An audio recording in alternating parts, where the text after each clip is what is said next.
အားလုံးပဲမင်္ဂလာပါဒီနေ့မှာတော့ကျွန်တော်တို့ US မှာရှိတဲ့အိမ်တွေကိုဒီ Power Company ကနေဘယ်လိုလမ်းကြောင်းနဲ့ကျွန်တော်တို့အိမ်တွေကိုလက်စစ်သွတ်တန်းပေးတဲ့အကြောင်းကိုနည်းငယ်ရှင်းပြသွားမှာဖြစ်ပါတယ်ဒီ Power Company ကနေပြီးတော့နီးလန်းမျိုးနဲ့ကျွန်တော်တို့အိမ်တွေကို Power ဖြန့်ဖြူးပေးတာဖြစ်ပါတယ်ပထမတနည်းကတော့ Overhead Service လို့ခေါ်ပြီးတော့ဒုတိယတနည်းကတော့ Underground Service လို့ခေါ်ပါတယ် Overhead Service မှာဆိုရင်ကျွန်တော်တို့ဒီ Land Bay မီးတိုင်ကနေပြီးတော့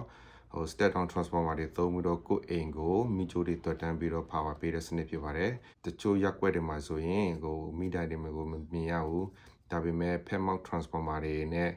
ဒီမြေကြီးအောက်နေပြီးတော့ကိုယ့်ရဲ့အိမ်ကို power ပေးတဲ့စနစ်ကို underground service လို့ခေါ်ပါတယ်။ကျွန်တော် US ကအိမ်တွေမှာသုံးတဲ့မီက120 240ဖြစ်တဲ့အတွက်ကြောင့်မို့မိချိုး3ချိုးနဲ့ဝင်လာတာဖြစ်ပါတယ်။မိချိုး3ချိုးတွေကတော့2 hot wire နဲ့1 natural wire ဆိုပြီးတော့အိမ်တွေကိုဝင်လာတာဖြစ်ပါတယ်အိမ်တွေမှာရှိတဲ့ရိုးမီးတွေနဲ့အောက်လက်တွေကိုတော့